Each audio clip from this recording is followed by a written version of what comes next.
अस्सलामुअलैकुम वरहमतुल्लाहि वबरकातुहू। मुअज़्ज़ज़ नाज़रीन, 29 सितंबर बरोज़ जुमअतुल मुबारक 2023 बाद नमाज मगरिब धोबी घाट फैसलाबाद में रहमत कायनात फाउंडेशन के तहत हजरत मौलाना मुफ्ती असद महमूद मक्की दामत बरकातुहुल आलिया की ज़ेर निगरानी तहफ़्फ़ुज़ नामूस रिसालत सल्लल्लाहु अलैहि वसल्लम का प्रोग्राम है और तहफ़्फ़ुज़ हुर्मत कुरान करीम के बारे में गुफ्तगू होगी, जिसमें पूरी दुनिया इस्लाम से तमाम नुमाइंदगान शिरकत फरमाएंगे।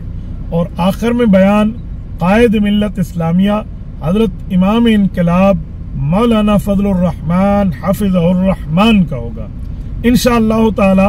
29 सितंबर 2023 बरोज़ जुमा धोबी घाट फैसलाबाद बाद नमाज मगरिब तारात गए मुलाकात होगी।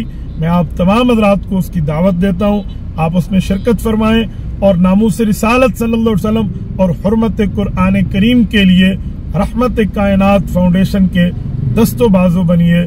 जज़ाकुमुल्लाहु ताला। अस्सलामु अलैकुम व रहमतुल्लाहि व बरकातुहू।